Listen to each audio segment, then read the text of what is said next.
मैं आपसे कहना चाहता हूं, जिन्होंने समझाया हिंदुस्तान को कि हिंदू मुसलमान भाई भाई हैं, उन्होंने बंटवारे की नींव रख दी। क्योंकि अगर भाई आखिर में न मिल सके तो फिर उपाय एक ही है कि बांट लो। कभी कोई देश बटा नहीं था इस तरह, क्योंकि कभी किसी देश में भाई भाई होने की 50 साल तक नासमझी नहीं दोहराई गई।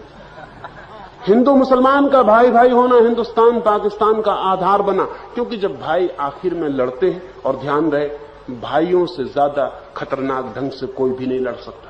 जब दो भाई लड़ते हैं तो बहुत खतरनाक ढंग से लड़ते हैं, भाइयों से खतरनाक कोई भी नहीं लड़ सकता।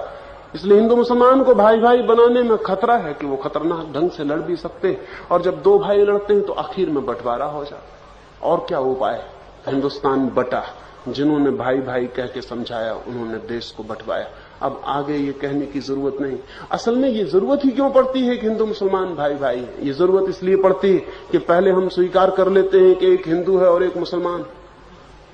नहीं, मैं आपसे कहना चाहता हूं, ये उपद्रव बंद ना होंगे, ये सांप्रदायिक जहर समाप्त ना होगा। इस देश के सामने बड़े से बड़ा जीता सवाल सांप्रदायिक जहर का है, सांप्रदायिकता का है। ये समाप्त ना होगा।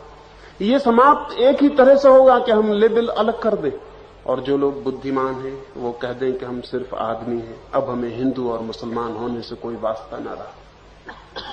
अभी आपने यहां सब कुछ देखा, लेकिन कितनों के मन में ये ख्याल आया कि अब हम हिंदू और मुसलमान होना बंद कर दें?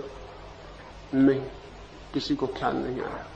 वो ख्याल नहीं आता हमें यही ख्याल आता है कि गलत हिंदू ये काम कर रहे हैं, गलत मुसलमान ये काम कर रहे हैं। हमें ये ख्याल ही नहीं आता कि मुसलमान होना हिंदू होने के भीतर ही ये बीज छुपे हैं कि ये आता रहेगा। अगर आपको पता ना हो कि आप हिंदू हैं या मुसलमान हैं, तो आप किससे लड़ने जा सकते हैं?